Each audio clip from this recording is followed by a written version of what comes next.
এই পবিত্র রমজান মাসে শয়তানকে বন্দী করে দেওয়া হয়। আপনি বলবেন হুজুর গো, শয়তান যদি বন্ধ হয়ে যায় তবে তো আমাদের পাড়াতে রোজার মাসও ঝামেলা হয়, আমাদের পাড়াতে রমজান মাসে তবুও তো গালিগালাজ হয়, আমাদের এলাকা তবুও তো একে অপরের প্রতি হিংসা হয়। তবে শয়তান যখন বন্দী হয়ে যায় মানুষের মধ্যে হানাহানি মারামারি কেন থাকে? এটা কি সত্য কথা? আমার রাসূল বলেছেন শয়তানকে পবিত্র রমজান মাসে বন্দী করে দেওয়া হয়। এই কথাটা অস্বীকার করা যাবে না, কারণ শয়তানকে রমজান মাসে বন্দী করা হয়। আপনি বলবেন হুজুর গো, তবুও কেন হানাহানি মারামারি হয়? এই জন্য মারামারি হানাহানি হয় বাবাজি, যখন আপনি কামারের ঘরে যাবেন, যখন আপনি কামারের কাছে যাবেন, একটা লোহা যখন আপনার পুড়াইয়া লাল করে দেয়, এবার ওই আপনার আগুনের মধ্য থেকে লোহাখানা যখন বাহির করে তার রং কিন্তু লাল হয়ে থাকে, থাকে না? রংটা লাল হয়ে থাকে। এবার ওই লোহার উপরে যখন পানিটা দিয়ে দেয় লোহার আকৃতিটা চলে আসে ঠিকই, কিন্তু তার মধ্যে যে উষ্ণতা গরম, সেই গরমটা দূর হয় না। কালারটা ঠিক লোহার মতো আসে, কিন্তু আগুনে ডুবেছিল বলে যে গরমটা তার মধ্যে ছিল ওই গরমটা কিন্তু দূর হয় না। 11 মাস আমরা শয়তানের ওয়াসওয়াসায় চলেছে, 11 মাস আমরা শয়তানের কথা মতো চলেছে। একটা মাস শয়তান বন্দী হয়ে যাবে এটা কিন্তু শয়তান জানে। এই জন্য শয়তান ওই মানুষটাকে এত গরম করে দেয় যাতে রিচার্জটা রমজান মাস পর্যন্ত থাকে। এই জন্য পাড়া গ্রামে আপনার মানুষের মধ্যে হানাহানি মারামারি ঝামেলা হিংসা হয়, কিন্তু আদৌ তার মধ্যে শয়তান থাকে না, কারণ ওই শয়তানের আপনার কাছে থেকে থেকে আসলে শয়তানের রূপটা সেও ধারণ করেছে। জোরে বলেন নাউজুবিল্লাহ। এই জন্য আমাদের ঝামেলা হয়, জঞ্জট হয়, কত রকমের হিংসা হয়, কিন্তু আসলে শয়তান ওটা করায় না। শয়তানের ওয়াসওয়াসায় থেকে শয়তানের ঢাট, শয়তানের বলা, শয়তানের চলা ওই মানুষটা কপি করেছে। বাবারে, মানুষ হইলে মানুষ হওয়া যায় না, মানুষের মানুষত্বটাই হলো আসল। যতক্ষণ পর্যন্ত আপনার মানুষত্ব তৈরি করতে না পারবে ততক্ষণ পর্যন্ত আপনি পূর্ণাঙ্গ মানুষ হতে পারবেন না। হজ করতে গেলেন, হজ করে হাজি হয়ে বাড়িতে আসলে, বাড়িতে আসার পরে আপনার মধ্যে হিংসা থেকে গেল, বিবাদ থেকে গেল, আপনার মধ্যে চুরি থেকে গেল, আপনার মধ্যে সুদ থেকে গেল, আপনার মধ্যে ঝামেলা থেকে গেল। এখান থেকে বোঝা যায় হজ করে আসলেন ঠিকই, আপনি ঈমান নিয়ে আসলেন, কিন্তু মুমিনতা অর্জন করতে পারেন না।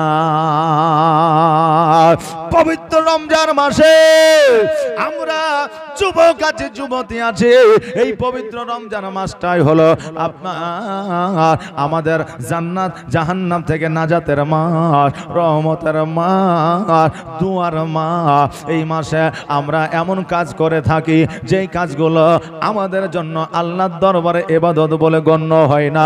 বলবেন কেমন করে হুজুর? আজকে আপনার মা রোজা রাখে, আপনার আব্বা রোজা রাখে, আপনিও রোজা রাখে, আপনার স্ত্রীও রোজা রাখে। যখন বিকেল বেলা হয় স্ত্রী অর্ডার দেয়, স্বামী গো পাড়া থেকে একটা বেগুনি ভাজা নিয়ে আসো, পাড়া থেকে খেজুর নিয়ে আসো, আপেল নিয়ে আসো, বেদানা নিয়ে আসো। এবার স্বামী বাজারে থেকে স্ত্রী সন্তানের জন্য কত না খাবার নিয়ে আসে। এইদিকে বৃদ্ধ মা যেই সন্তানকে লালন পালন করে বড় করেছে, যেই সন্তান যখন যেটা খেতে চেয়েছে ওই মা সন্তানকে সেটাই খাইয়েছে। এই পবিত্র রমজান মাসে ওই মা দরওয়াজার সম্মুখে দাঁড়ায়া একটা দাঁতন মুখে নিয়া চিন্তা করে, আল্লাহ গো, বাড়িতে ফলমূল তো দূরের কথা, একটা খেজুর পর্যন্ত না।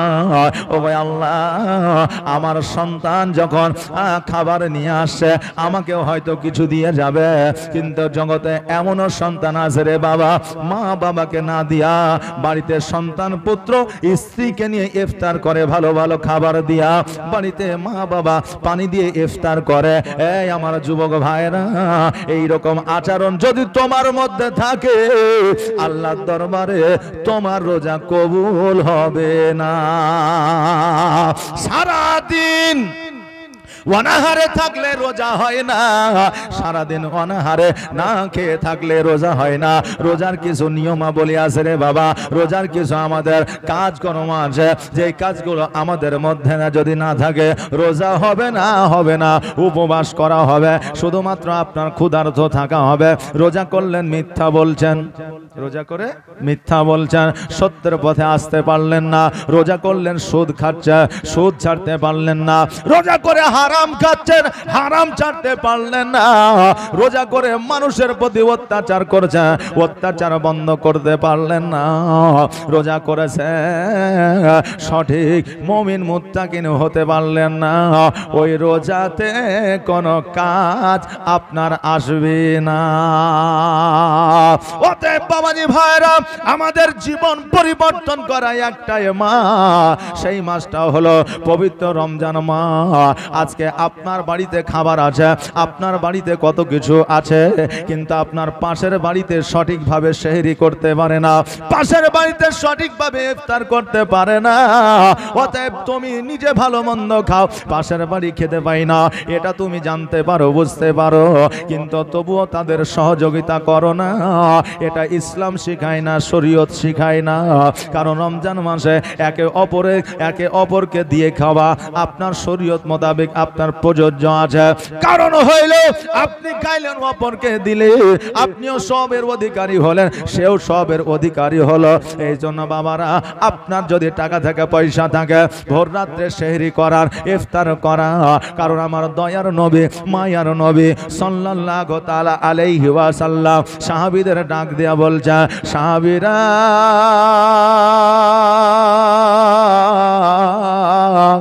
আমার আল্লাহ তাবারাক তাআলা তোমাদের রমজান মাস দিয়েছে, আমার আল্লাহ তাবারাক তাআলা রহমতের মাস দিয়েছে।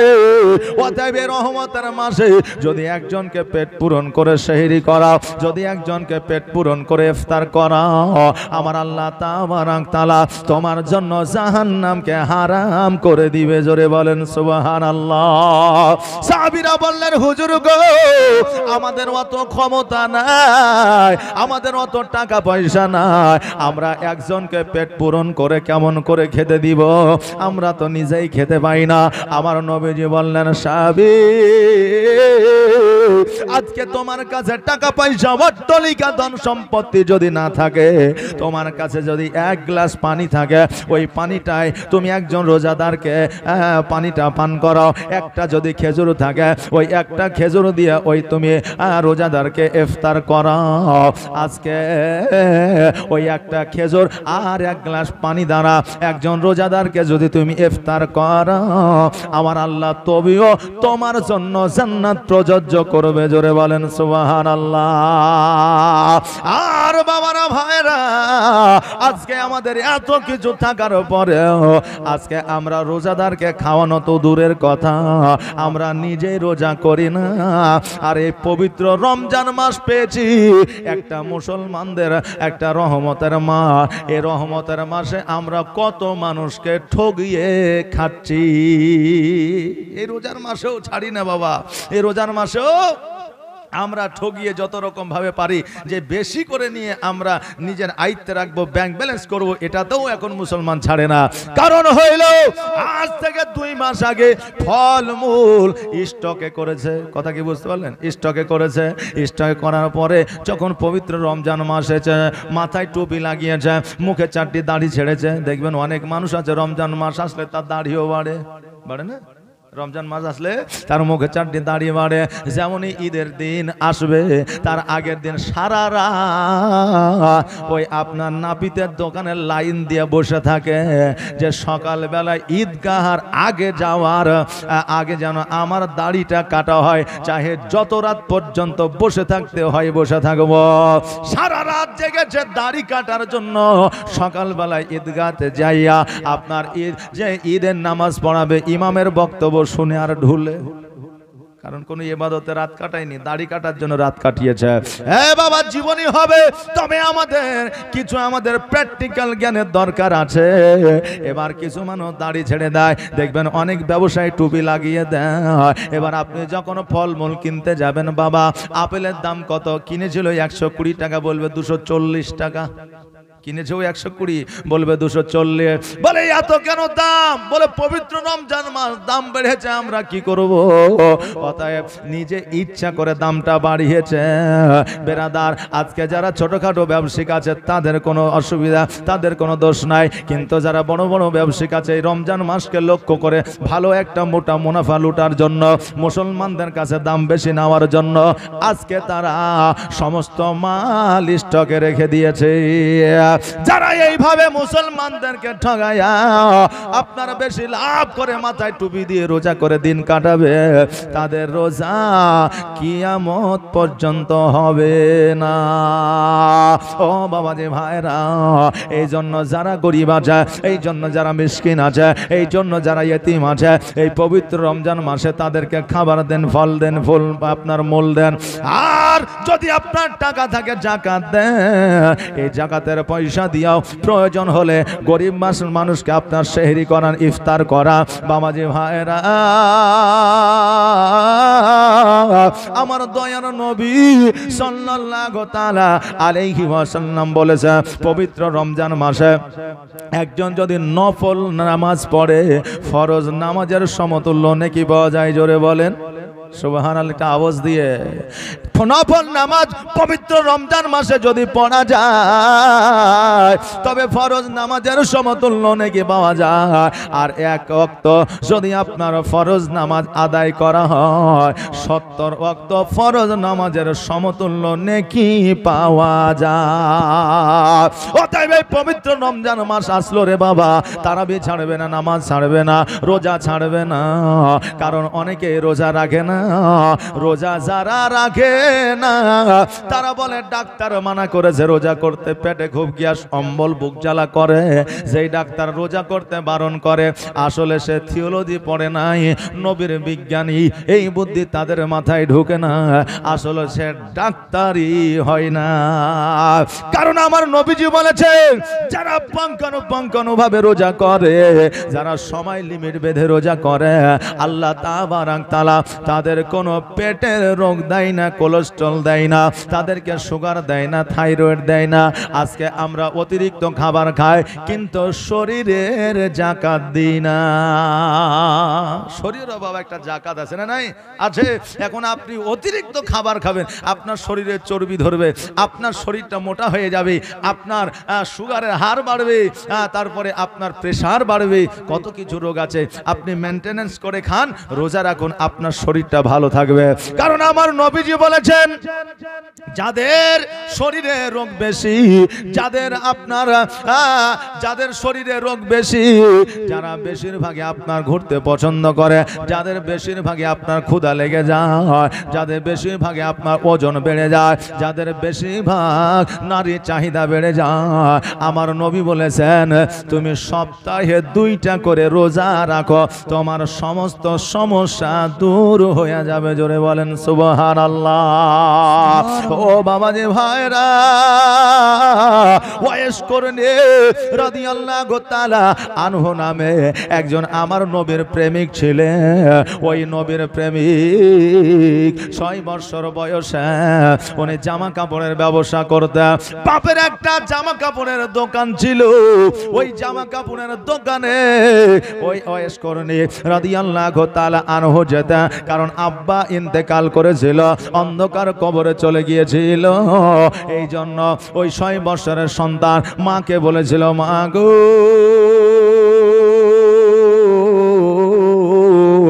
আজকে আব্বা নাই তো কি হয়েছে মা, আজকে আমরা না খেয়ে মারা যাব না। আমার আব্বার যে কাপড়ের ব্যবসা আছে, ওই ব্যবসায় গিয়া আমি নিজে দোকান চালাবো মা, আর আমি সংসারটা মেনটেন করব। জোরে বলেন সুবহানাল্লাহ। ওয়াইস করে নে রাদিয়াল্লাহু তাআলা আনহু জানো বাবা ওই ব্যবসা করতে দোকানে যাইতে, আর দোকানে যাওয়ার পরে আপনার ব্যবসা ব্যবসা করতে আরম্ভ করলে একদিন, 2 দিন, 4 দিন, 5 দিন, 7 দিন অতিবাহিত হয়ে গেল। ব্যবসা যেন ভালো হতে লাগলো, ব্যবসায় যেন উন্নতি হতে লাগলো। আমার ওয়েশ করনি। এবার একদিন রাত্রে বাড়ি আসলো, রাত্রিবেলায় শুয়ে আছে। সকালবেলায় যখন দোকানে যায়, দেখছে যেন দোকান আর না, দোকানের যত সমস্ত জিনিসপত্র ছিল, সমস্ত জিনিসপত্র যেন চুরি হয়ে গেছে। সব জিনিস যখন চুরি হয়ে গেছে, মাকে এসে বলল, মা আজকে মা গো, যেইটা আমাদের সম্পদ ছিল, যেইখান থেকে আমরা উপার্জন করি আজকে আমাদের সংসারটা চালাইতাম, আজকে ওই সম্পদটা চোরে চুরি করে নিয়ে যা। মা নিজের সন্তানের মাথায় হাত বুলাইয়া দিয়ে বলল, বেটা রে, আজকে তোমার সম্পদ চুরি হয়েছে তো কি হয়েছে? আজকে তোমার ব্যবসার জিনিসপত্র চুরি হয়েছে তো কি হয়েছে? আমি তোমার মা যতদিন পর্যন্ত বেঁচে আছি অতদিন পর্যন্ত তোমার কোনো অসুবিধা হতে দিব না। জগতের মধ্যে আপনাকে যদি কেউ ভালোবাসে রে বাবা, যার মধ্যে কোনো স্বার্থ থাকবে না, যার মধ্যে কোনো আপনার লোভ থাকবে না, সেই একমাত্র আপনার আমার মা। জোরে বলুন সুবহানাল্লাহ। আপনার সন্তান আপনাকে ভালোবাসলে আপনি বুঝবেন তার মধ্যে সার্থকতায় আছে। আপনার বিবি ভালোবাসলে আপনি জানবেন তার মধ্যে সার্থকতায় আছে। আপনার ভাই ভালোবাসলে জানবেন তার মধ্যে সার্থকতা আছে। আপনার বোন ভালোবাসলে জানবেন তার মধ্যে সার্থকতা আছে। কিন্তু একজনই বিনা স্বার্থে ভালোবাসে, যার নাম হলো মা। আপনি বলবেন, হুজুর গো, এদের মধ্যে কি স্বার্থ থাকে? আপনি সন্তানকে জন্ম দিলেন, সন্তান বড় হইল, ওই সন্তানকে যদি জমি জায়গা, টাকা পয়সা, ব্যবসা বাণিজ্য যদি দিতে না পারেন, একদিন বলে দেবে, আব্বা গো, তুমি আমাকে শুধু জন্মই দিয়েছ, ব্যবসা দাওনি, টাকা দাওনি, পয়সা দাওনি, জমি জায়গা দাওনি, কিছুই দিতে পারোনি। অতএব আজকে জগতের আলোটুকুই তুমি দেখিয়েছ। স্ত্রীকে নিয়ে আপনি ঘর সংসার করবেন। আপনার যদি বড় রোগ হয়ে যায়, অনেক স্ত্রী আছে স্বামীকে ছেড়ে দেবে। স্বামীর পকেটে যখন টাকা থাকবে না, স্ত্রী বলবে, তোমাকে বিবাহ করে আমার জীবনটা বরবাদ হয়ে গেছে। স্ত্রীর সঙ্গে যখন আপনার কোন রকমের সুখ থাকবে না, ওই স্ত্রী আপনার দিকে ভালো নজরে তাকাবে না, স্বামী স্ত্রীর দিকে ভালো নজরে তাকাবে না। ভাইয়ের সঙ্গে ভালোবাসা রাখবে, এক কাঠা জমির জন্য আপনাকে মারার জন্য আসবে। বোনকে ভালোবাসবে, বোনকে সঠিকভাবে যদি আপনি হক বুঝাইয়া না দেন, বোন আপনার বাড়ি আসবে না। কিন্তু মা আল্লাহর তরফ থেকে এমনই একটা নিয়ামত রে বাবা, যেই মায়ের মনে কোনো সার্থকতা লুকিয়ে থাকে না, যেই মায়ের মনে কোনোদিন লোভ লালসা সন্তানের প্রতি থাকে না, ওই মা জগতের মধ্যে একমাত্র নিজের সন্তানকে বিনা স্বার্থে ভালোবাসে। এই জন্য আমার আল্লাহ তাআলা বলেছেন, দুনিয়ার মধ্যে বান্দাকে যদি ভালোবাসতে বলা যদি থাকে, একমাত্র মা আছে। আর ওই মায়ের চাইতে আমি আল্লাহ ওই বান্দাকে 70,000 গুণ বেশি ভালোবাসি। জোরে বলেন সুবহানাল্লাহ। ও মামাজি ভাইরা, ওয়েশ করে নিন মা মাথায় হাত বুলাইয়া দিয়ে বলল, বাবারে, আজকে আমাদের সম্পদ চুরি হয়ে গেছে, তাতে কি হয়েছে? আমি তোমার মা জগতের মধ্যে বেঁচে আছি। আমি কথা দিলাম যতদিন পর্যন্ত হায়াতে আছে তোমার কোন রকমের অসুবিধা হতে দিব না, কোন রকমের ব্যাঘাত ঘটতে দেব না। ওরে বাবা, আমি মানুষের বাড়িতে কাজকর্ম করে আজকে তোমাকে আমি খাওয়াবো, আজকে তোমাকে আমি লালন পালন করব। মা যেন বাড়িতে বাড়িতে কাজকর্ম করে, সারাদিন কাজ করে, একখানা রুটি পা, আর ওই একখানা রুটি নিয়ে এসে সন্তানকে সন্ধ্যাবেলায় ইফতার করায়। জোরে বলেন সুবহানাল্লাহ। ওয়েশ করনি বলল, মা আজকে একখানা রুটি নিয়ে এসে আমাকে দিয়ে ইফতার করা। ও মা, আজকে তুমি কি খেয়ে ইফতার করেছ? মা বলেছে, বেটা বেটা রে আমি খেয়েছি কোনো সমস্যা নাই, তুমি খাও ইফতার করো। সন্তান মায়ের কথা আপনার মেনে নয়। জগতের মধ্যে এমনই একজন লোক জগতের মধ্যে আছে রে বাবা, যে মিথ্যা কথাও বলে খোদার জান্নাতে যাবে। জোরে বলেন সুবহানাল্লাহ। যে হারাম খেয়েও খোদার জান্নাতে যাবে। আপনি বলবেন হুজুর গো হারাম খেয়ে কে কোনোদিন জান্নাতে যাওয়া যায়? মিথ্যা বলে কোনোদিন জান্নাতে যাওয়া যায়? এ বাবাজি ভাইরা একটু কর্ণপাত করে শুনবেন, কালকে যেন আলোচনা করিয়েন না চায়ের দোকানে। মৌলভী এরকম কথা বলেছে, কারণ যত রকমের দলিল হাদিস যদি পান তো চায়ের দোকানে পাবেন। মাদ্রাসা মসজিদের চাইতেও বেশি হাদিস এখন চায়ের দোকানে। যার মুখে দাড়ি নাই, যে মসজিদে যায় না, নামাজ পড়ে না, ওর মুখ থেকে গল গল করে হাদিস বাড়ায়। এগুলো আর কিছু না, এগুলো হচ্ছে কিয়ামতের আলামত। জোরে বলেন নাউজুবিল্লাহ। এই বেরাদার, আজকে আপনি বলবেন হুজুর গো কেমন করে হারাম খাওয়ার পরে জান্নাতে যাওয়া যায়? মিথ্যা বলেও জান্নাতে যাওয়া যায়। একজন মা মিথ্যা বলে জান্নাতে যাবে, কারণ অনেক মা বলে বেটারে আজকে তোমার খাওয়া হলে আমার খাওয়া হয়। আচ্ছা সন্তান খেলে কি মায়ের খাওয়া হবে? হয় যে কেউ আপনি খেলেন আমার খাওয়া হবে? হবে না, আমার পেট পূরণ হবে না। মা একটা সবচাইতে বড় মিথ্যা কথা বলে, সন্তানের খাওয়া হলে আমার খাওয়া হয়। এই কথাটা আমার আল্লাহ তাবারাক তাআলা শুনে আপনার আল্লাহ খুশি হয়। কারণ হইল আমি বান্দাকে তো ভালোবাসি, আমার বান্দিও আমার বান্দাকে ভালোবাসে, এই জন্য আমি আল্লাহ খুশি হই। আর এই কথাটার জন্য আমি ওই মাকে কাল কিয়ামতের দিনে জান্নাতে দিব। জোরে বলেন সুবহানাল্লাহ। আপনি বলবেন হুজুর গো এবার বলেন হারাম কেউ কি করে জান্নাতে যাওয়া যায়? কারণ আমার রাসূল বলেছেন রাগ করা হলো হারাম। রাগটা কি? রাগ করা হলো হারাম। আর এই রাগটাকে যারা খায় তারাই হবে কিয়ামতে জান্নাতি। জোরে বলেন সুবহানাল্লাহ। ও বেরাদার, এই মা বলে ও ওয়াইশকরনি শোনো, তুমি চিন্তা করো না রে বেটা, আজকে তুমি একখানা রুটি দিয়ে ইফতার করো, আমি তোমার মা খেয়েছি, আমার কোনো রকমের অসুবিধা না হয়। ওয়াইশকরনির মা আপনার ভোর রাত্রে যেটাকে আপনার সেহরির সময় বলা হয়, ওই সেহরির সময় আপনার পানি পান করে রোজা রাখতেন। সন্ধ্যাবেলা ইফতারের সময় আপনার পানি পান করে ইফতার করতেন। এইভাবে একদিন দুই দিন কয়েকদিন অতিবাহিত করে দিয়েছে। এবার সন্তান ওয়াইশকরনি চিন্তা করে আল্লাহ গো আমার মা প্রতিদিন আমাকে একটা রুটি দেয়, কোনোদিন তো দুইটা দেয় না, কোনোদিন তো অর্ধেক দেয় না, কোনোদিন তো তিনটা দেয় না। এর মানে বোঝা যায় মা আমার একটাই রুটি পায়, আর ওই একটা রুটি আমাকে দিয়ে দেয়। ওরে বাবারা, আজকে জগতের মধ্যে মায়ের কাছে কলিজা চাইলে একমাত্র মাই আপনাকে কলিজা দিতে পারবে, দ্বিতীয় কেউ দিতে পারবে না। কারো দ্বারা সম্ভব হবে না, কারো দ্বারা এত সাহস হবে না। এবার মা যখন সন্ধ্যাবেলায় রুটি নিয়ে আসলে, এবার ওয়াইশকরনি বলতেছে মা গো আজকে যে একখানা আমাকে রুটি দিয়েছ, এই রুটিখানা দ্বারা আজকে আমি একাই ইফতার করব না, তোমাকেও আমার সঙ্গে ইফতার করতে হবে। মা বলল বেটা আমি তো ইফতার করেছি, তুমি ইফতার করে না।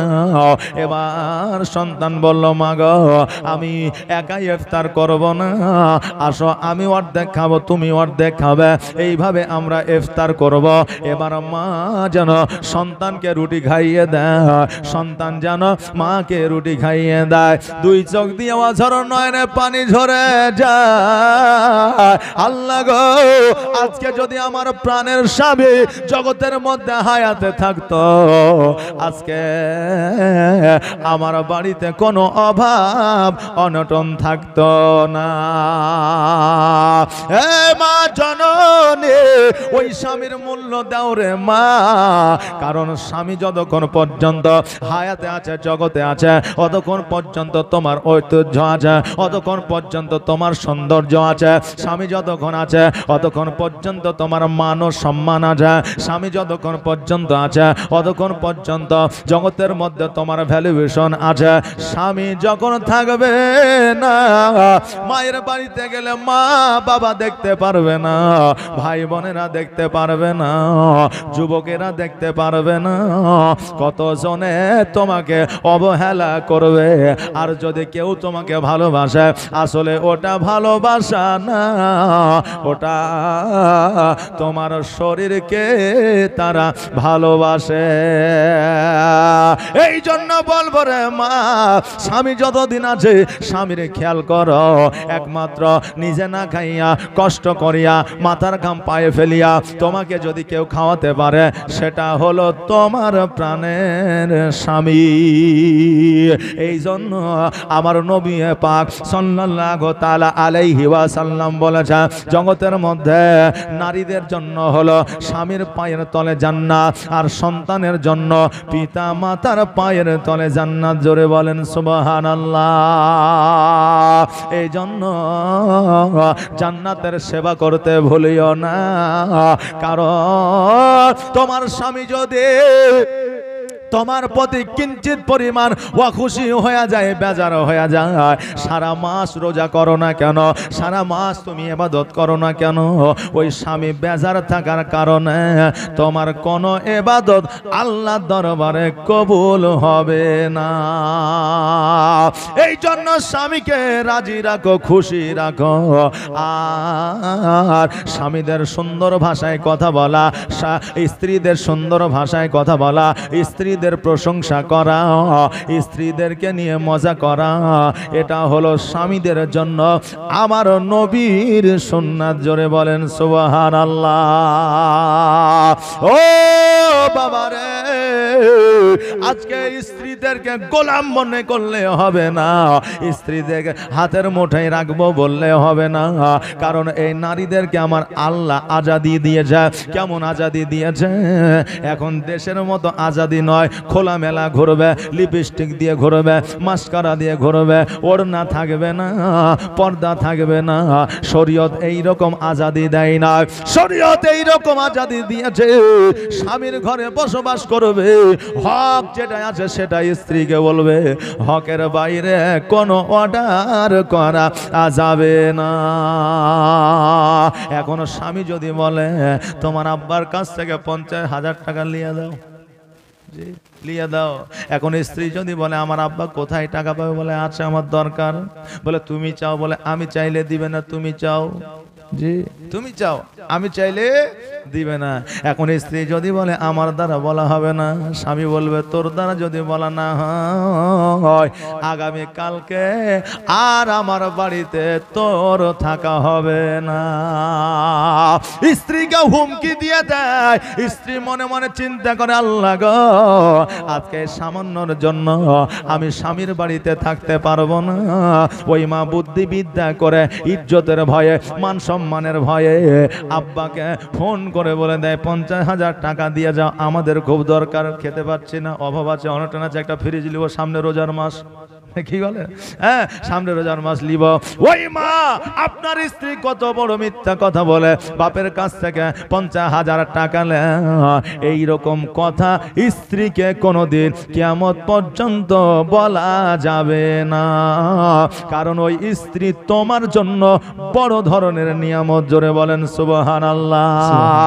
আপনি বলবেন হুজুর, আজকে আমার স্ত্রী আমার জন্য কেমন করে নিয়ামত হতে পারে? কারণ আমি বিয়ে করে আনলাম, আমি খাওয়াই, আমি পড়াই, আমি পোশাক আশাক দিই, আমার বাড়িতে থাকে, আমার জমি জায়গায় পাবে, অতএব আমার স্ত্রী কেন আমার জন্য নিয়ামত হবে? আমি তো আমার স্ত্রীর জন্য নিয়ামত। কথা তাই কিনা? যে দিবে সেই তো ভালোভাবে নিয়ামত হবে, কিন্তু আমার স্ত্রী কেন নিয়ামত? এই জন্য নিয়ামত রে বাবা। আপনার স্ত্রীর সঙ্গে আপনার বংশের কোনো সম্পর্ক নাই, রক্তের কোনো সম্পর্ক নাই। যেই দিন ঘটকে আপনাকে প্রস্তাব দিল, দেখতে গেলেন, ভালো লাগলো, পছন্দ হলো, পছন্দ হলো, তবে এখন যদি পর্দার সহিত জামাই নিজে গিয়ে দেখে তো পছন্দ হবে না। বন্ধুকে এসে জিজ্ঞাসা করে, আসলে কেমন রে, দেখতে ভালো না খারাপ? তুই যদি বলিস ভালো, তো বিয়েটা করবো, মনে হচ্ছে বিয়ে ওর সাথে লাই, ওর সাথে হবে, জি। তবে এখন আবার দেখা কি আপনার জিনিস, মানে দেখার যে ফ্যাসিলিটি বুঝলেন, দেখতে গিয়ে বুঝলেন খালা নানি ফুপু যারা যায় না, দেখতে যাও বলে বউ তোমার চুলটা একটু দেখাও। জি, চুলগুলো লাইনে দেখবে, শ্যাম্পু দাও নি, হ্যাঁ, আরে চুলগুলো কাটিয়েছো নাকি, বলে একটু হাইটা দেখাও।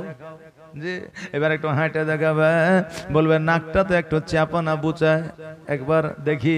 তারপরে বলবে এক চোখ বন্ধ করে তাকাও, এটা কয়, বলে দুই, বলে ওই চোখ বন্ধ করে এবার এটা দিয়ে বলো, মানে চোখে দেখতে পাই কিনা, ওটাও টেরাই মারছে, কথা বুঝলে না, ওটাও টেরাই মারছে। শুধু এটাই নয়, বলে তুমি কি সব কাজ করতে পারো, বলে হ্যাঁ পারি। আসলে বউ দেখতে নয়, গরুর হাটে গরু কিনতে গেছে। গরু দেখতে যাই যখন, তখন আমরা দেখি না, দাঁত দেখি, জিভে দেখি কদাঁত হয়েছে, হ্যাঁ, তারপরে গরুর পায়ে খুঁড়ে টুড়ে আছে কি নাই যে আমরা দেখি। এইরকম ভাবে এখন বেপরদায় আপনার তার পিসি, মাসি, বন্ধু বান্ধব, চাচা, তারপরে আপনার দোলা ভাই, সবাই একসাথে যাইয়া একটা মহিলাকে বেপরদায় দেখে। এটা শরীয়ত জায়েজ আছে? শরীয়তে জায়েজ নাই। বাবাজি ভাইরা, যেটা আমি বলছিলাম, স্ত্রীর সঙ্গে আপনার সাক্ষাৎ হইল, আপনার পছন্দ হইল, বিবাহের দিন হয়ে গেল, বিয়ের জন্য গেছে, আপনার স্ত্রী যখন 3 বার কবুল বলেছে, ওয়াকাবিল তো জামিয়া বলে দিয়েছে, বাপের চাইতে, মায়ের চাইতে, ভাইয়ের চাইতে, বোনের চাইতে, প্রতিবেশীর চাইতে, বাড়ির চাইতে, সবার চাইতে বেশি মায়া, বেশি দয়া তোমার উপরে এসেছে।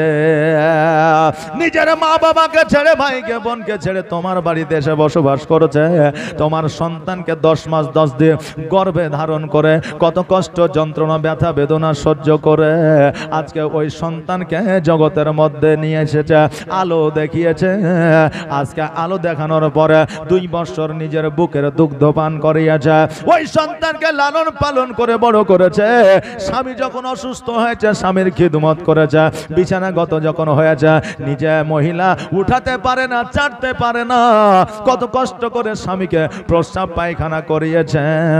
এই জন্য স্ত্রী স্বামীর জন্য একটা বড় নিয়ামত, জোরে বলেন সুবহানাল্লাহ। রে বাবা, আজকে আমাদের বিবিরা গোলাম নয়, এই জন্য আজকে আমাদের বিবিরা হাতের মুষ্টিতে থাকবে না, এই জন্য কারণ আমার মায়েরা তো ওইভাবে তৈরি হয় নাই। আমরা অনেক পুরুষ বলি, আমাদের শরীর থেকে মাটি নিয়ে আমার হাওয়া আলাইহিস সালামকে তৈরি করেছে, নারীকে তৈরি করেছে, এই জন্য আমাদের জন্য তোরা, তোদের জন্য আমরা নয়। অনেকে বলি কি বলে না, আমাদের বাক্যটা অন্য রকম হয়ে যায়।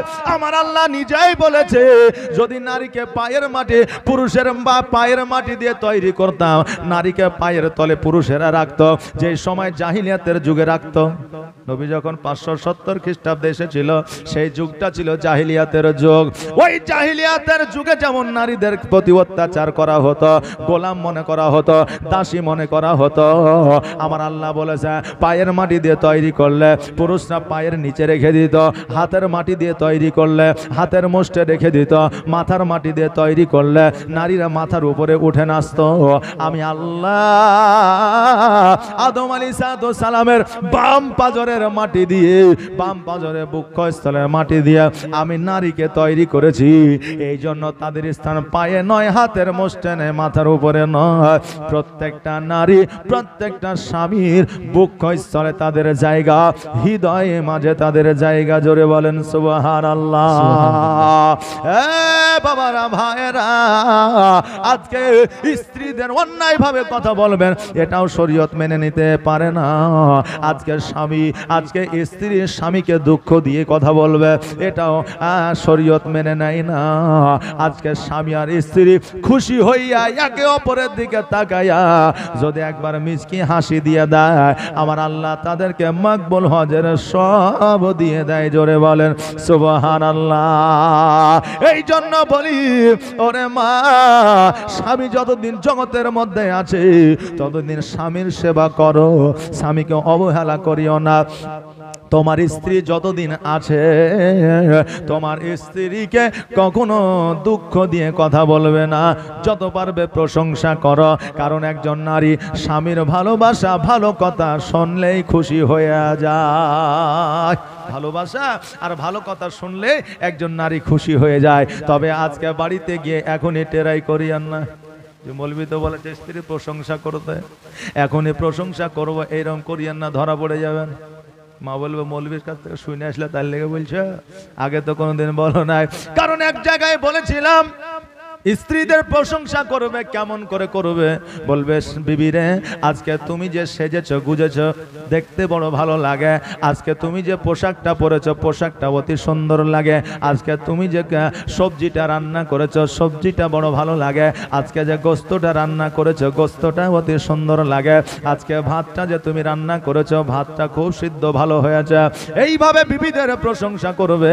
এক যুবক বাড়িতে গেছে যাওয়ার পরে জালসা শেষে রাতের বেলায় আপনার খেতে বসেছে, এবার স্ত্রী খেতে দিয়েছে, ও চিন্তা করছে আমার মৌলানা তা বললো বিবির হাতের খাবারের প্রশংসা করতে, একবার করে দেখিনি বিবি খুশি হয়ে যাবে।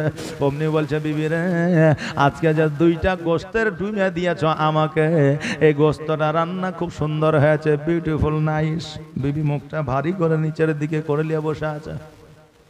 এখন স্বামী বলছে বিবি মৌলানা বলল প্রশংসা করলে তুমি খুশি হয়ে যাবে, কিন্তু তোমার মুখটা কেন বেজার হয়ে গেল? এখন বিবি বলছে মুখটা বেজার হবে না কেন? আজকে 7 বছর বিয়ে হয়েছে, একদিনও আমার খাবারের প্রশংসা তুমি করো নাই। আর যেই দুপুর বেলায় ভাবি আমাকে 2খানা মাংস দিয়ে গেছে, আমি নিজে না খেয়ে তোমাকে দিয়েছি, আর অমনি ভাবির মাংস পাইয়া তুমি বলছো খুব সুন্দর হয়েছে। হ্যাঁ, আমি তো জানি তুমি কেমন। কারণ একজন বিবি যদি একজন বিবির কাছে স্বামী ভালো হয়ে যায়, আমার দয়ার নবী মায়ার নবী সাল্লাল্লাহু তাআলা আলাইহি ওয়াসাল্লাম বলেছেন ওই স্বামী সবার কাছে ভালো হয়ে যায়। জোরে বলেন সুবহানাল্লাহ। কারণ একজন স্বামীর চরিত্র ব্যবহার একজন স্ত্রীর চাইতে বেশি কেউ জানে না। আরে মা, এই জন্য আমি বলছিলাম স্বামী যতদিন আছে স্বামীর খিদমত করো, স্বামীকে ইজ্জত করো, সম্মান দাও, তবে স্বামীর ভালোবাসা তুমি পাবে। আর যারা স্বামীর ভালোবাসা পায় না, মোড়লকে বলে লাভ হবে না, বাপ মাকে বলে লাভ হবে না, প্রতিবেশীকে বলে লাভ হবে না। কারণ এক বুদ্ধি দিতে গিয়ে অপর বুদ্ধি দিবে।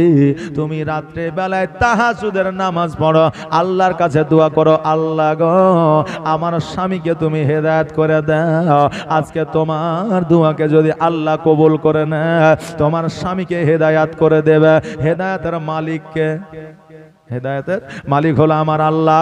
তোমার স্বামীকে যদি আমার আল্লাহ হেদায়েত করে দেয়, ওরে মা কিয়ামত পর্যন্ত তুমি এই জগতেও তোমার ভালাই হবে, পরের জগতেও তোমার ভালো হবে। জোরে বলেন সুবহানাল্লাহ। আমার ওয়াইস করনি মা চিন্তা করে আল্লাহ গো, আজকে যদি আমার স্বামী বেঁচে থাকতো, অভাব অনটন থাকতো না, এইভাবে তো জীবন যাপন করা আমাদের অসম্ভব হয়ে ওয়াইস করনি। বলল মা গো, ও গো মা, অর্ধেক করে রুটি খেয়ে ইফতার করে আমাদের পেট পূরণ হয় না। মা গো ও জননী, আজকে তুমি যেই বাড়িতে কাজ করো, যেই বাড়িতে কর্ম করো, ওই বাড়িতে বলে কি আর একটা রুটি বানানো যাবে না? মা বলল বেটারে আমি একবার চেষ্টা করব, কোশিশ করব। মা সারাদিন কাজকর্ম করেছে, এবার সন্ধ্যাবেলায় যখন আপনার একটা রুটি দিয়েছে, ওয়াইস করে মা বলতেছে আমার মনি একটা রুটিকে বাড়িয়ে দিতে পারবেন না, কারণ আমার বাড়িতে একটা ছোট্ট বাচ্চা আছে, অর্ধেক রুটি খাইয়া তার পেট পূরণ হয় না। ওই মনি বলল শোনো রে, একটা রুটি তোমাকে দিছিলাম, এটাই তোমার কপাল ছিল। আজকে যখন আরো একটা চেয়েছ আমার বাড়িতে কাজ করার জন্য, আর তোমাকে আসতে হবে না। এই রকম ব্যবহার চরিত্র বর্তমানে আমাদেরও আছে। তখন ডাইরেক্ট ছিল, এখন ইনডাইরেক্ট আছে। আপনি বলবেন কেমন করে হুজুর, একটু বুঝায় বলে। কারণ এখন বাবাজি ভাইরা, যে সমস্ত ইমামরা মসজিদে থাকে তাদের বেতন 5 থেকে 6 হাজার টাকা, 2 বছর 4 বছর পার হয়ে যাচ্ছে। এখন ইমাম সাহেব যদি বলে ও মোড়ল সাহেব, ও প্রতিবেশী গ্রামবাসী, আমার কি 1000টা টাকা বাড়ানো যাবে না? এবার বলে আমরা মিটিং করে দেখছি। মিটিংয়ে বসে ওই 1000 টাকা বাড়ানোর কথা বলা তো দূরের কথা, ইমাম পরিবর্তনের কথা হয়। যে 1000 টাকা বাড়াইতে বলেছে, অতএব 1000 টাকা বাড়ানো যাবে না, এই ইমাম কি পাল্টে দাও, আমরা 5000 টাকাতে মৌলবি পেয়ে যাবো। জি 1000 টাকা আরো কমে যাবে, কত 6000 লাগে, আরো 1000 কমে যাবে। হ্যাঁ বাবাজি ভাইরা, এখন আমাদের মধ্যে ওই রকম আচরণ আছে, যদি একটু বেতন বৃদ্ধি করতে চায়, যদি খাবার একটু বেশি চায়, তবে আমরা ওই কর্মিককে পরিবর্তন করে দিই। ও বাবাজি ভাইরা, তবে এই জায়গায় কর্মিক যেহেতু বলেছে, ইমামকে কর্মিক মনে করিয়েন না, কারণ কর্মটা আপনার করে না, তারা কর্মটা করে আমার আল্লাহর। জোরে বলেন সুবহানাল্লাহ। কারণ আপনার বাড়িতে তিনি কাজ করে না, আল্লাহর ঘরে তারা কাজ করে, এই জন্য আল্লাহর তারা কর্মী, আপনার কর্মী নয়। বেরাদার, ওয়াইসকর্ণের মাকে যেন আপনার তাড়াইয়া দেওয়া হলো, খাবার দেওয়া হলো না, যেই একটা রুটি দিত সেটাও আর দিল না। বাড়িতে আসিয়া ওয়াইসকর্ণী বলল, মা আজকে তোমাকে কি বেশি রুটি দিয়ে যা। দুই চোখের পানি ছেড়ে দিয়ে মা কান্দে, বেটারে আজকে 2টা রুটি দেওয়া তো দূরের কথা, একটা রুটিও আজকে দেয় না, কর্মকাল থেকে আর থাকবে না। 2 দিন 4 দিন যখন পানি খেয়ে সেহরি করলো, ইফতার করলো, পাড়া প্রতিবেশী কেউ তাদের সহযোগিতা করলো না, একটা খেজুর পর্যন্ত দিয়ে গেল না। তখন ওয়াইসকর্ণী বলল, মা গো আজকে পাড়া প্রতিবেশীরা যখন আমাদের দিকে তাকায় না, আমরা খেতে পেলাম কি পেলাম না ওই খবরটা যখন নেয় না, ততএব এই গ্রামের চাইতে জঙ্গলে থাকা অতি ভালো। গ্রামে থেকে যদি পাড়া প্রতিবেশী যদি খোঁজ না নেয়, তবে ওই গ্রামে আপনি কি উপকার পাবেন? যে একজন মারা গেল, যদি কেউ কবর খুঁড়তে না যায়, আপনার প্রতি যদি লক্ষ্য না থাকে, ওই গ্রামে থেকে কোনো লাভ আছে? আচ্ছা জি, কোনো লাভ নাই। ও আমার বাবারা ভাইরা, ওয়াইসকর্ণী বলল, মা এই গ্রামে আর থেকে লাভ নাই, চলো চলো আমরা জঙ্গলে বসবাস করব। ওয়াইসকর্ণী মায়ের এক টুকরো সোনা ছিল, ওই সোনাটাকে বিক্রয় করে একটা দুম্বা কিনলো, ওই দুম্বা কিনিয়া জঙ্গলের মধ্যে বসবাস শুরু করে দিল। আর ওই দুম্বাটাকে চড়ায়, ওই দুম্বা থেকে আরো একটা দুম্বা হয়, আর একটা থেকে আরো একটা দুম্বা হয়, এইভাবে তার মূলত কাজ হয়ে গেল দুম্বা চড়ানো, ওখান থেকে তার সংসার চালানো। ওয়াইসকর্ণী এবার বলল, মা গো যখন এখান থেকে আমার উন্নতি, আমি আর দেশে যাব না, এই জঙ্গলের মধ্যে আমি থাকব। ওয়াইসকর্ণী আপনার দুম্বা চড়াইতে আরম্ভ করলে, হঠাৎ করে আমার নবীর কালিমার আওয়াজ যেন ভেসে আসে। এবার আমার নবীর কালিমার মহব্বতে যেন ওয়াইসকর্ণী পড়ে গেল। আল্লাহ যাকে হেদায়েত করে গো, তাকে বাবা বারবার বলার দরকার হয় না, অটোমেটিক হেদায়েত হয়ে যায়। আর যাদেরকে আমার আল্লাহ হেদায়েত করার জন্য ওসিলা পাঠায়, যারা হেদায়েতের জন্য অগ্রসর হয় না, আল্লাহ তাদের দিলে মোহর মেরে দেয়, কিয়ামত পর্যন্ত তারা সঠিক পথে আসবে না। ওয়াইসকর্ণী আপনার নবীর কালমা পড়ে নিল। এবার নবীর কালমা পড়ে নিয়ে নবীর মহব্বতে যেন পড়ে গেল। বেরাদার, আমার নবী মুস্তাফা আকা মাওলা মুহাম্মদুর রাসূলুল্লাহ সাল্লাল্লাহু তাআলা আলাইহি ওয়াসাল্লাম যখন বাবা দন্দন মুবারক শহীদ হয়ে গেল, ওয়াইসকর্ণীর কানে খবর আসলো, ওয়াইসকর্ণী যতগুলো দাঁত ছিল 32টা দাঁত নিজে নিজে পাথর দিয়ে ঝরায়া দিল। এটাই আমার নবীর প্রেম ছিল। জোরে বলে সুবহানাল্লাহ। আর আমার মদিনায় নিবানে দয়ার নবী গো, আমার মদিনায় নিবানি নবী, আমার মদিনায় নিবানি তুমি, আমার মদিনায় নিবানে দয়ার নবীজি, আমার মদিনায় নিবানি নবীজি। আমার পাগল বানায়া আছো মদিনায় লুকায়া আমার পাগল বানায়া আছো মদিনায় লুকায়া অন্তরেতে মদিনার পুরানি নবী অন্তরেতে মদিনার পুরানি দয়ার নবীজি আমার মদিনায় নিবানি তুমি আমার মদিনায় নিবানি দয়ার নবীজি আমার মদিনায় নিবানি ও বাবা যে ভাইরা এ বয়স করনি আমার নবী মুস্তাফা আকা মাওলা মুহাম্মদ রাসূলুল্লাহ সাল্লাল্লাহু তাআলা আলাইহি ওয়াসাল্লামকে এত ভালোবেসেছিলেন এত মহব্বত করেছিলেন এত প্রেম করেছিলেন আমার নবীর দন্দর মুবারক শহীদ হয়ে যাওয়ার কথা শুনে সমস্ত দন্দর মুবারক শহীদ করে দিলেন আমার নবী যখন 63 বছর জীবন যাপন করার পরে এই জগৎ থেকে পরজগৎ গমন করবে ওমরকে ডাক দিয়ে বলল ওমর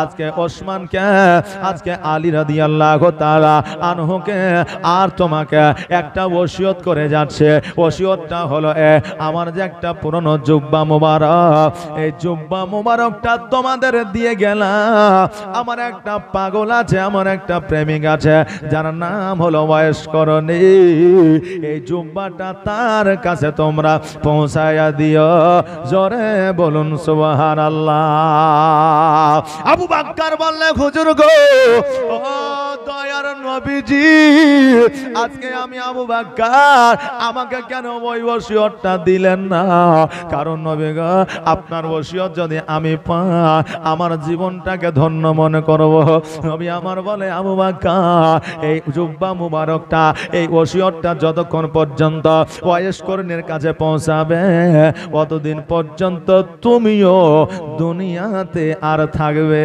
না এই জন্য তোমাকে দায়িত্বখানা দিলাম না আজকে বাবারা অনেকেই বলে আমার নবী গায়েব জানে না কারণ হইল আমার আল্লাহ হলো আলিমুল গায়েব আমার নবী হইলেন ইলমুল গায়েব আমার আল্লাহ সব কিছু জানে আমার নবীকে সমস্ত কিছু জানায়া দে আমার আল্লাহ যেমন সব কিছু জানে আমার নবীও সব কিছুই জানেন জোরে বলেন সুবহানাল্লাহ এখন আমার মনের কথা যদি আপনাকে খুলে বলি আপনি বলতে পারবেন কি না পারবেন না জি পারবেন আমার আল্লাহ আমার নবীজিকে জানায়া দেন বলে দে আমার নবীও সব কিছু জানে এই জন্য আমার নবীকে ইলমে গায়েবের সংবাদ দেনেওয়ালা দাতা নবী বলা হয় আমার নবীজি বললেন আবু বকর তুমিও অতদিন পর্যন্ত জগতে থাকবে না তুমিও জগৎ থেকে বিদায় নিবে আড়াল হয়ে যাবে আমার নবীজি যখন আড়াল হয়ে গেলেন ওই ওয়াইস করণী ওই ওয়াইস করণীর কাছে ওমরে ফারুক আবু হযরতে ওসমান গনি হযরতে আলী রাদিয়াল্লাহু তাআলা আনহু যেন আপনার হাজির হইলে অনেক লম্বা চওড়া জীবনী আছে রে বাবা ওয়াইস করণীর জীবনী করলে 3 দিনে পার হয়ে যাবে অসুবিধা নাই কারণ বাল্যকাল থেকে জীবনী জানা আছে ওয়াইস করণীর কাছে পৌঁছে গেলেন যাওয়ার পরে ওয়াইস করণীকে একটা কথা বললেন ওয়াইস করণী আজকে আমার নবীকে তুমি এত ভালোবাসো এত প্রেম করো এত মহব্বত করো এত ইশক করো কিন্তু তবুও কেন একদিনও সোনার মদিনায় যাও না ওয়াইস করণী বলে ওমর আজকে যে সোনার মদিনায় যাব রে আজকে আমি সোনার মদিনায় কেমন করে যাব এই জন্য সোনার মদিনায় যাওয়া হয় না কারণ আমার বাড়িতে আমার একটা বৃদ্ধ মা আছে আজকে ওই মাকে ছাড়িয়া যদি সোনার মদিনায় যাইতাম আমার মা কষ্ট পেয়ে যেত আমার মা কষ্ট পাইলে আমার নবী কষ্ট পাইতো আমার নবী কষ্ট পাইলে আমার আল্লাহ কষ্ট পাইতো আর আমার নবীর সঙ্গে সাক্ষাৎ করলে আমার নবী খুশি হইতো না এই জন্য দেখলেও মদিনায় গেলেও যেটা না গেলেও সেটা এই জন্য মাকে ছাড়িয়া আমি নবীর কাছে যাই না কিন্তু আমার নবীকে এক একটা রাত না দেখিয়া কোনদিন বিছানায় ঘুমায় না, কোনদিন বিছানায় ঘুমায় না। কারণ আমার নবীকে প্রতিদিন আমি সম্মুখে দর্শন করেছি, তারপরে বিছানায় গিয়েছি। আজকে আমার নবী বলে দিয়েছে, ও বয়স আজকে আমার কাছে আসতে হবে না, তোমার মায়ের খিদমত করাটা তোমার জন্য হজ হয়ে যাবে। জোরে বলেন সুবহানাল্লাহ। এইদিকে মা খেতে পায় না, মায়ের খবর নেয় না, 4 লাখ টাকা খরচ করে হজ করে আসলো, বড় বড় খেজুরের দানা মানুষকে গিফট করলো, আপনার কত কিছু, আপনার কাফন নিয়ে আসলো, সুরমা নিয়ে আসলো, আপনার মানুষদের আত্মীয় স্বজনকে গিফট করলো, কিন্তু মায়ের খোঁজটা নিল না। ওই হজ তোমার কোনো কাজে লাগবে না। ওয়াইস করনে রাদিয়াল্লাহু তাআলা আনহু বাবারা ওমরকে বলল, ওমর আজকে তোমরা আমার কাছে এসেছো, কিসের জন্য এসেছো? ওমর বলল, আমাকে কেমন করে তুমি চিনলে? আমি তো তোমাকে নাম বলি না। জুব্বা মুবারক আমি যে তোমার জন্য নিয়ে এসেছি, উপহার নিয়ে এসেছি, এটা তুমি কেমন করে জানলে? ওয়াইস করনি বলে, শোনো, আমি মদিনায় যাই না, কিন্তু মদিনার খুশবু যেটা সেটা আমি জানি। আমি তুমি ওমর আমি বুঝতে পারলাম, এই জন্য আমার নবী আমাকে খবর দিয়েছে।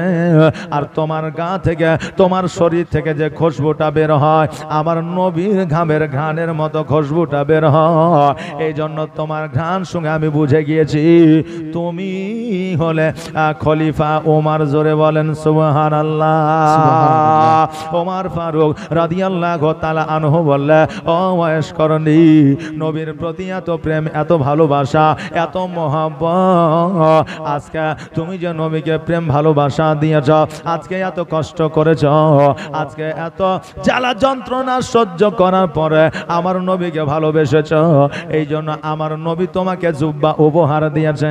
আর এই জুব্বা মুবারক যখন তুমি পরিধান করবে, তোমার জন্য জাহান্নাম হারাম হয়ে যাবে।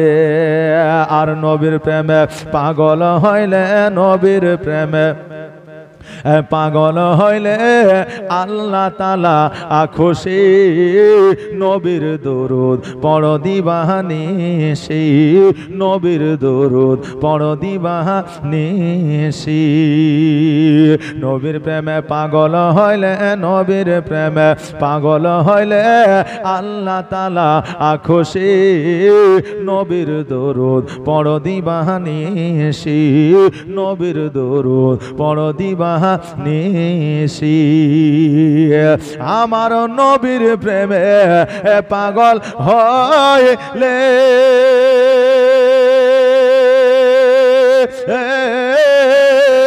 ও কি আল্লাহ তাআলার দিদার মিলে গো।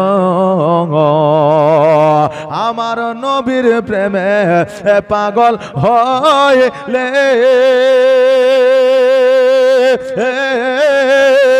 ও কি আল্লাহ তাআলার দিদার মিলে গো। থাকো যদি যদ বাহালে, থাকো যদি যদ বাহালে, হইয়া প্রেম উদাসী। নবীর দরুদ পড় দিবানিশি, নবীর প্রেমে পাগল হইলে, নবীর প্রেমে পাগল হইলে আল্লাহ তাআলা খুশি। নবীর দরুদ পড় দিবানিশি, নবীর দরুদ পড় দিবানিশি। আমার ওমর ফারুক রাদিয়াল্লাহু তাআলা আনহু জানো বাবা, ওই জুব্বাটা আমার হযরত ওয়াইস করনীকে যেন দিয়ে দিলা। আর ওয়াইস করনী আমার নবীর জুব্বা পাইয়া যেন বড় খুশি হয়ে গেলেন। আহারে বাবারা, আজকে আমরা অতি নেকের সবের অধিকারী হতে পারে, হাজার হাজার নেকির অধিকারী আমরা হতে পারি। আজকে আমরা 100 বৎসরের সমান একটা মাসে আমরা নেকির অধিকারী হতে পারি, যেই মাসটা হলো পবিত্র রমজান মাস। জোরে বলেন সুবহানাল্লাহ। আমার নবীজি সাহাবিয়ে কেরামগণকে শুনাইতেছেন আদম আলাইহিস সালাম এত বছর বেঁচে ছিলেন, সুলাইমান আলাইহিস সালাম এত বছর বেঁচে ছিলেন, হযরত ইব্রাহিম আলাইহিস সালাম এত বছর বেঁচে ছিলেন, তারা এত নেকি অর্জন করেছেন। সাহাবীরা বলে হুজুর গো, আজকে আমাদের বয়স তো 50 থেকে 60 বছর, তিনাদের সমতুল্য নেকি আমরা কেমন করে কামাবো, তিনাদের সমতুল্য আমরা কেমন করে নেকি অর্জন করব। আজকে সাহাবিয়ে কেরামগণের চিন্তা ভাবনা এক ছিল, আর আমাদের বর্তমানে চিন্তা ভাবনা হলো এক। আমরা ইবাদতের চিন্তা ভাবনা করি না, নেকির চিন্তা ভাবনা করি না, আমরা চিন্তা ভাবনা করি বেশি দিন বাঁচলে বেশি উপার্জন করা যাবে, টাকা পয়সা ধন সম্পদ জমি জায়গা মণিমুক্তা সোনা দানা, এই চিন্তা ভাবনা আমাদের থাকে। কিন্তু এইগুলা কবরে যাবে না, কবরে যদি যায় একমাত্র যাবে আমার আপনার আমল। জোরে বলেন সুবহানাল্লাহ। এই জন্য বাবা রে, জগতের মধ্যে শুধু টাকার পেছনে ছুটিও না, নামাজ পড়ো, রোজা করো, কারণ রমজান মাসে আল্লাহ অফার দিয়েছে, এই অফারটা তুমি অ্যাকসেপ্ট করো। কারণ জগতের মধ্যে কর্মটাও একটা ইবাদত, ধর্মটাও একটা ইবাদত। আজকে বর্তমানে টাকা নাই, পয়সা নাই, উপার্জন করিয়েন না, আজকে আপনাকে কেউ দুই নজরে দেখবে না। আর যখনই আপনার দুইটা পয়সা হবে, বড় বড় নেতা পর্যন্ত তোমাকে কল করে ডাকবে। কোথায়? বলে বাড়িতে। সবসময় বাড়িতে থাকলে হবে, একটু মুড়ে এসো, চায়ের দোকানে একটু আড্ডা দিই, নাকি বলে? একটু আড্ডা দিই, কারণ আপনার টাকা আছে, আর টাকা যদি না থাকে তা আপনার খবরও নিবে না, ভাই খেতে পেয়েছো না পাও নাই। কারণ আজকে আমরা যুব সমাজদের যুবকদের আমরা অনেক সময় অনেক আলেম দোষ দিই। কি দোষ? যে তোমরা পণ নেওয়া যাবে না। আজকে শুধু ওই যুবকদের দোষ নয়, আজকে বর্তমানে ওই যুবতী অর্থাৎ মেয়ের বাপেরও দোষ আছে। বলবেন কেমন করে? আজকে একটা ব্যবসায়িক ছেলের সঙ্গে মেয়ের বিয়ে দিতে চায় না, একটা বেকার ছেলের সঙ্গে মেয়ের বিয়ে দিতে চায় না, একটা মাস্টার ডাক্তার উকিল হাকিম যখন হয়ে যায় তখন তারা ডাকে তোলে আমি 20 লাখ দিব। বলে তোর চাইতে আমি কমানে কি, আমি 30 লাখ দিব। ও বলে আমি একটা মালদায় বড় বড় বিল্ডিং তৈরি করে দেবো। বলবে আমি বিল্ডিং তো দূরের কথা, বিল্ডিং তৈরি করে একটা শপিং মল খুলে দেবো। এখন বিটির বাপেরা মাস্টারের সঙ্গে বিয়ে দেওয়ার লাগে কম্পিটিশন শুরু করেছে। জি, এখন ওই মাস্টার দেখছে যখন আমার বাজার যখন হাই 50 লাখ, তো আমি চাইবো 1 কোটি। জি, তাহলে শুধু যুবকের জামাইয়ের দোষ নাই, এখন মেয়ের বাপেরও দোষ আছে। এখন যদি কেউ বলে যে 1 টাকা লিব না, ফ্রিতে বিয়ে দিয়ে দাও, পয়েন্ট তো লিবই না, কথাই বলবো না, তো আবার বলবে যে না বিয়ে দিব না। বলে কেন? বলে নিশ্চয় জামাইয়ের কোনো খুঁত আছে, না হলে পয়েন্ট নেবে না, পয়েন্ট চাইবে না। এটা হয় যে শুধু আমার যুবক ভাইদের দোষ না, বর্তমানে আমাদের সমাজের দোষ আছে, মেয়ের বাপের দোষ আছে। যতক্ষণ পর্যন্ত এই সমাজটাকে সচেতন না করতে পারবো, ততক্ষণ পর্যন্ত এই পণ উঠবে না। যেই কথা নিয়ে আমি আপনাদের এই জায়গায় এসেছি, কথাটা হলো এই, ধর্ম করাও যতটা তোমার জন্য জরুরি, কর্ম করাও তোমার জন্য ততটাই জরুরি। কারণ শুধু ধর্ম করবে, সংসার দেখবেন না, সন্তান দেখবেন না, স্ত্রী খেতে পাবে না, সন্তান খেতে পাবে না, ওই ইবাদত আল্লাহর দরবারে কবুল হবে না। শুধু কর্ম করবে, ইবাদত করবেন না, ওই ইবাদতে ওই কর্মে আমার আল্লাহ বরকত দিবে না। এই জন্য কর্ম করেন, ধর্ম করেন। সামনে রমজান মাস, আমরা সকলে রোজা রাখবো, তারাবির নামাজ পড়বো, 5 ওয়াক্ত নামাজ পড়বো। সকালে আওয়াজ দিয়ে বলেন ইনশাআল্লাহ। এটা আওয়াজ দিয়ে বলেন ইনশাআল্লাহ। কে কে রোজা করবেন একবার হাত উঠান তো দেখি। যে মাত্র এই কজন, বাকি ফাঁকি, যে আমরাই রোজা করব, বাকি সব ফাঁকি, নাকি বলে? সুবহানাল্লাহ। জগতের মধ্যে এখন এমনও মানুষ আছে রোজা রাখতে পারবে, কিন্তু দিনের মধ্যে 4টা রোজা করে। আচ্ছা, দিনে কি 4টা রোজা হয়? যে হয়, মানে সকালে একবার খেয়ে সেহরি করে, দুপুরবেলা একবার ইফতার, জি, আবার বিকাল 4টা চা খেয়ে বা মুড়ি খেয়ে বা চপ খেয়ে বা বিড়ি খেয়ে ইফতার করে, সেহরি করে, আবার সন্ধ্যায় রাত্রি শোয়ার সময় আবার খাই দে, তখন হয় ইফতারের। দিনে 2টা রোজা। জি, অনেক মানুষ বলে যে কটা রোজা হইলো রে? বলে হইলো মনে হয় 2-3টা, মানে ও 2-3 বার খেয়েছে। জি, অনেক মানুষ আছে, এই দেখেন রোজা করে আমার বেশি মায়েরা, নফল রোজা বলেন, শবে বরাতের রোজা বলেন, তারপরে শবে মেরাজের রোজা বলেন, তারপরে মানতের রোজা বলেন, রমজান মাসের রোজা বলেন। রোজা করে আমার মায়েরা, কিন্তু মায়েদের আবার একটা দুর্বলতা দিক আছে, যেটা হলো মায়েরা নামাজ পড়ে কম। মায়েরা রোজা করে বেশি, নামাজ পড়ে কম। আবার দেখবেন আমাদের বাপজিরা রোজ নামাজ পড়ে বেশি। কোনোদিন যাক না যাক জুম্মার দিনে মোটামুটি চেষ্টা করে, জি জানাজায় যায়, ঈদগাহর ময়দানে যায়। আমার বাবেরা নামাজ পড়ে আর আমার মায়েরা বেশি রোজা করে। তা আমি মনে করি যে এরা মনে হয় যুক্তি করে নিয়েছে যে আসো আমরা রোজা করবো, তোমরা নামাজ পড়ো। জি এরা মনে হয় যুক্তি করে নিয়েছে। জি সুবহানাল্লাহ। মায়েরা নামাজও পড়বেন, রোজাও করবেন। যেহেতু আমরা জগতে এসেছি, আমাদের নেকির দরকার। আমরা দুনিয়ায় 60 বছর বেঁচে আছি, কালকে মারা গেলে অমর ভর্ত ওই জগতে থাকতে হবে। তাহলে এই জগতে আমাদের বাড়ি গাড়ি টাকা পড়ি অট্টালিকা আর তৈরি করে লাভ কি? যতটুকু দরকার ততটুকু করেন, তার চাইতে হারাম খেয়ে বেশি করার চেষ্টা করিয়েন না। কারণ আপনি হারাম খেয়ে আপনার সন্তানের জন্য করবেন, আত্মসাৎ করবে আপনার সন্তান, কিয়ামতের দিন জবাব দিতে হবে আপনাকে। খাবে আপনার সন্তান, কিন্তু জবাব আপনাকে দিতে হবে, কারণ আপনি হারামের টাকা দিয়ে তৈরি করে দিয়ে গেছেন। ওই সন্তানকে যখন বলবে, বলে আল্লাহ আমি তো কিছু জানি না, আমার বাবা দিয়েছিল, আমার আব্বা দিয়েছিল, বিচারটা আপনার হবে, আর আত্মসাৎ আপনার সন্তান করবে। অতএব যতটুকু প্রয়োজন দরকার অতটুকু দেন, বেশি আপনি হারামের পয়সা নিয়ে, হারামের টাকা নিয়ে, সুদের টাকা নিয়ে আপনি এগুলো করতে যেয়েন না।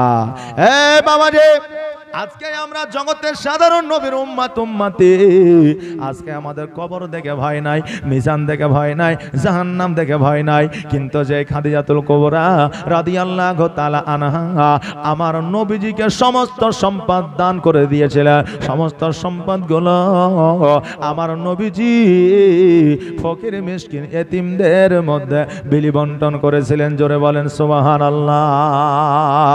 ওই খাদিজা একবার নয়, দুইবার নয়, তিনবার বাবা অজ্ঞান হয়ে জমিনের মধ্যে পড়ে গিয়েছিলেন। আমার নবীজি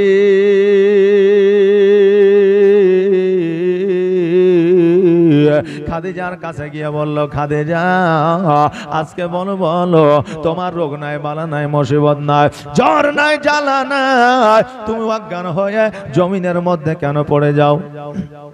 আমার খাদিজাতুল কুবরা রাদিয়াল্লাহু তাআলা আনহা বললেন, ইয়া রাসূলুল্লাহ, ইয়া হাবিবাল্লাহ, নবী গো আমার জ্বর নাই, জ্বালা নাই, মুসিবত নাই, তবে নবীজি আমি তবু অজ্ঞান হয়ে জমিনের মধ্যে পড়ে যাই। অজ্ঞান হয়ে জমিনের মধ্যে পড়ার কারণ হলো এটা, আপনি যেই দিন থেকে কবরের কথা, মিজানের কথা, হাসরের কথা বলেছেন, কবরের কথা ভাবতে গেলে আমি খাদিজা অটোমেটিক অজ্ঞান হয়ে যায়। জোরে বলেন সুবহানাল্লাহ। যেই খাদিজা জান্নাতের সার্টিফিকেট পেয়েছিলেন, নবী আমার জান্নাতের সার্টিফিকেট দিয়েছিলেন, ওই খাদিজা যদি কবরকে ভয় করে দুনিয়ার মধ্যে অজ্ঞান হয়ে জমিনের মধ্যে পড়ে যায়, আমরা সামান্য নবীর উম্মতি হইয়া কবরকে কেন ভয় করি না? অনেকেই তো বলে কবরে যখন যাব তখন দেখা যাবে, এখন আর দেখে লাভ নাই। বলে কি বলে না, যে কবরে যখন যাব তখন দেখব। কবরের যে আযাব, ওই আযাব সম্পর্কে তোমার যদি অভিজ্ঞতা থাকতো, তুমি জীবনে এই কথা বলতে না, কারণ কবরের আযাব ভয়াবহ আযাব। জোরে বলেন সুবহানাল্লাহ। ওই খাদিজা কবর নিয়ে চিন্তা করেছেন, ভাবনা করেছেন, আজকে আমাদের সেই চিন্তা ভাবনা নাই। ওরে আমার বাবা যে ভাইরা, ইসলামটা কিন্তু অতি সহজে আসে না, কত কষ্ট করে, কত জ্বালা যন্ত্রণা সহ্য করে ইসলামটা এসেছে। আবু বকর সিদ্দিক রাদিয়াল্লাহু তাআলা আনহু আমার নবীর কাছে যাইয়া বলছে, ইয়া রাসূলুল্লাহ, ইয়া হাবিবাল্লাহ, নবী গো আজকে আমাদের এই ইসলাম ধর্মটা সততার ধর্ম না মিথ্যার ধর্ম? নবী আমার বললেন, এই ধর্মটাই হলো আসল ধর্ম, এটাই হলো সততার ধর্ম। আমার আবু বকর বলে, হুজুর গো, তবে ইসলামের প্রচার ও প্রসারটা আর চুপি চুপি নয়, লুকায়িত ভাবে নয়, আসুন আমরা প্রকাশ্যে ইসলামের প্রচার করি। নবী আমার বললে, আবু বকর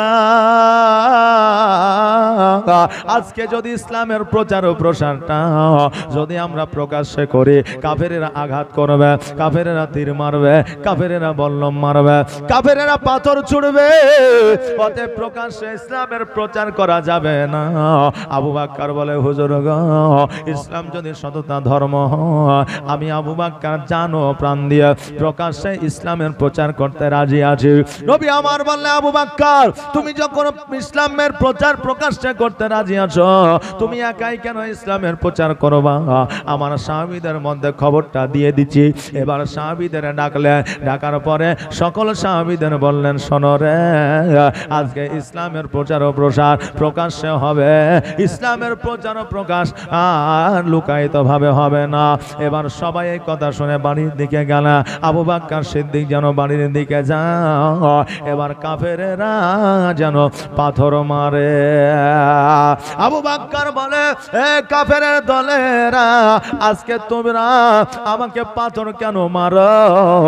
আজকে কাফেরের দলের লোকেরা বলল, আজকে ইসলামের প্রচার ও প্রসার প্রকাশ্যে করার জন্য তুমি যেহেতু নবীকে বলেছ, এই জন্য তোমাকে পাথরে আঘাত করতেছে।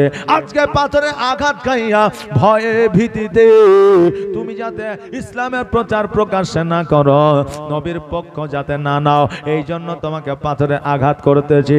আজকে নবীর পক্ষ তুমি ছেড়ে দাও, তোমার প্রতি আঘাত হবে না। আবু বকর বলে, শোনো রে, আজকে কেন কিয়ামত পর্যন্ত আমার নবী জন্য যদি জানও দিতে হয়, প্রাণও দিতে হয়, জীবনও যদি চলে যায়, তবু আবু বকর নবীজির পক্ষ ছাড়বে না। তোমার মতো এত ভালো, তোমার মতো এত ভালো কেউ তো আমায় বাসে না, তাই তো নবী আমি তোমার দিওয়ানা। তোমার মতো এত ভালো, তোমার মতো এত ভালো কেউ তো আমায় বাসে না, তাই তো নবী আমি তোমার দিওয়ানা, তাই তো রাসূল আমি তোমার দিওয়ানা। ওকে শুনেছি কিতাবের লেখা,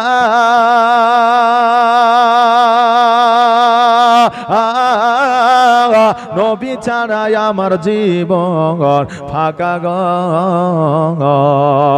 ওকে শুনেছি কিতাবের লেখা,